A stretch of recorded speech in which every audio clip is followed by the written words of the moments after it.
nk'uko tubizi ingaruka mbi zabaye nyinshi ku barundi bose na cane cane abarundi b'abakenyezi aho benshi bishwe hakaba hariho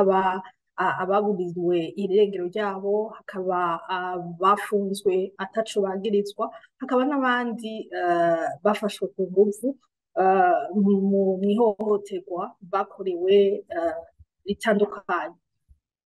Abakenyezi rero barahamereye nabi abatahohotewe abatishwe barabuze abana babuze irengero ry'abana babo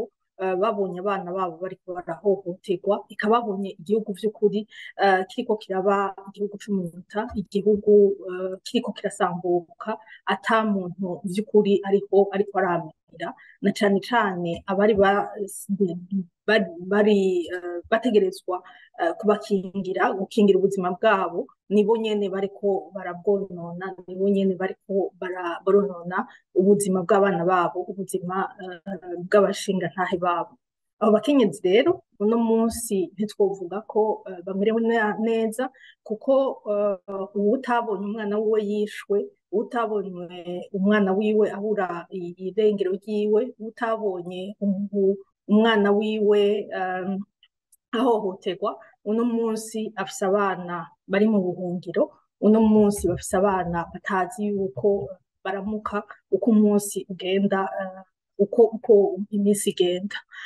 mwumva rero yuko habaye amabi menshi uno munsi tugerageje kuvyiyumvira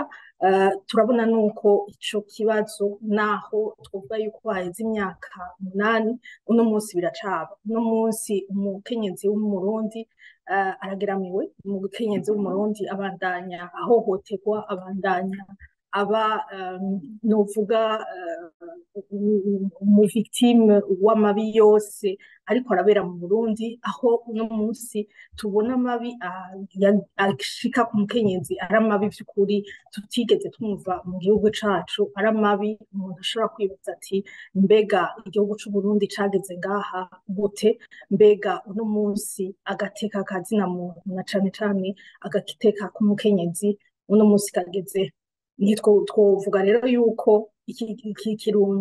kiringo iyi tariki itwibutsa vy'ukuri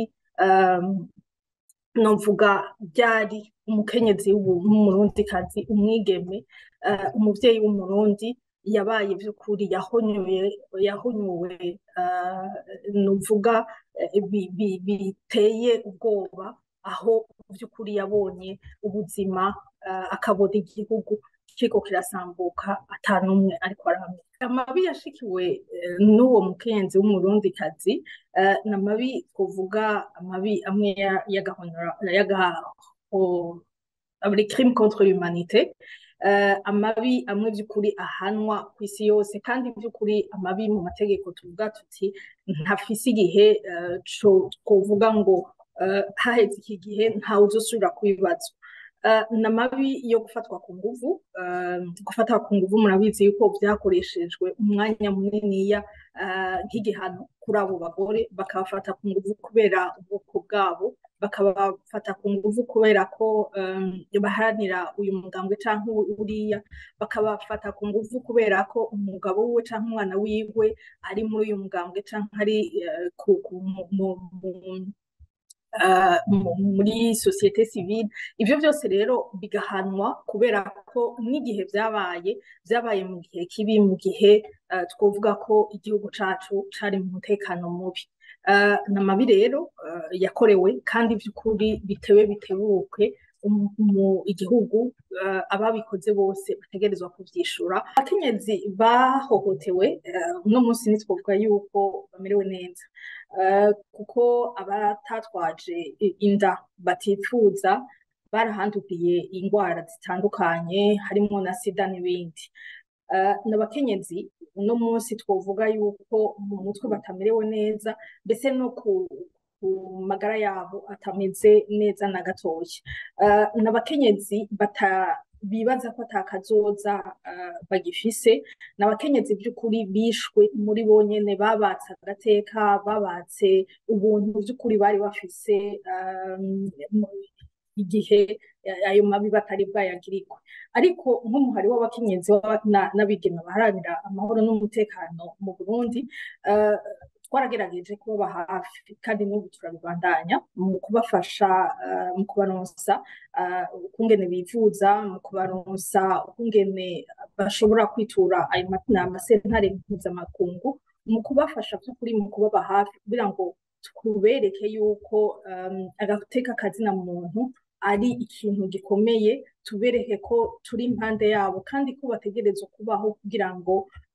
abashatse kubica, abashatse kubahonya bumve, babone by'ukuri yuko ico bakoze bategerezwa kubihanirwa kandi by'ukuri yuko bakiri bazima kuri bo kandi no ku babo bashobora no munsi kubandanya babayeho